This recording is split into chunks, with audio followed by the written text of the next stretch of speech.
เอาข้าวดอนเลยวะรัดร้อนร้อนรัดเขาดอนโอ้ยเนาะ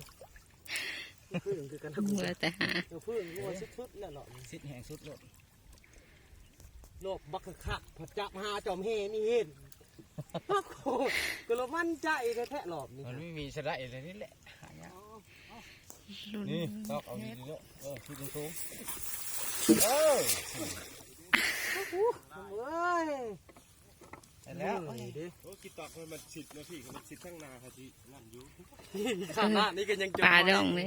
นี่กระทึกอยู่เขาขึ้นคนละเบิกมันอยู่เสือแน่สูโหดอีลี่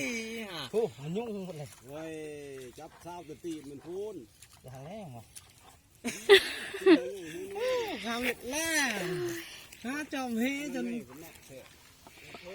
ลุ้นนำกันว่าสิได้บ่ได้ปลาดอง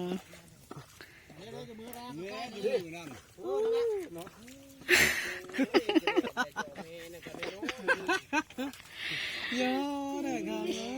แม่น้ำเลยมันก็มีทายหูแม่เลยนะ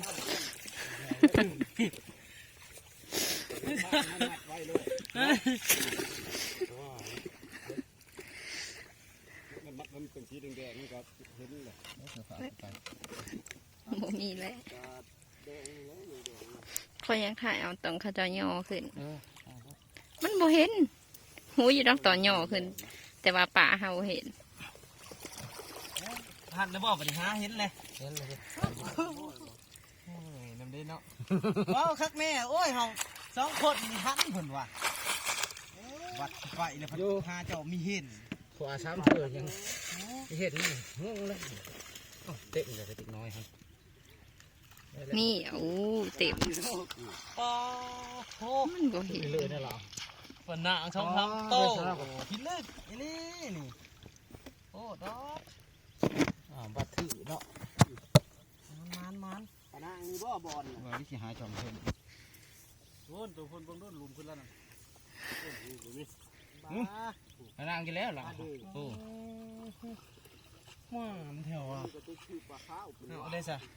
เขาทำไงมีได้ดอกใส่หาวดิมั้งวะได้ดอกได้ดอกสิฮะโตนี่ปนางปนางเป็น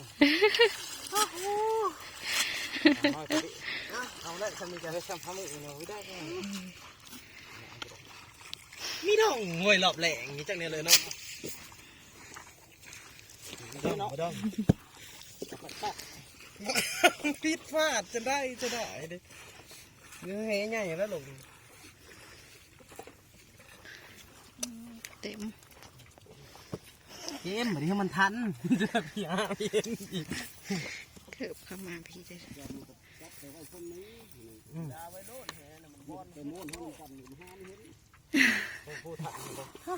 ใครจะแห่กูพึ่งฉันละเสียใจมันบอลต่อหน้าเฮ็ดเลยหันดาวไว้ก็อะไรเฮ็ดโลด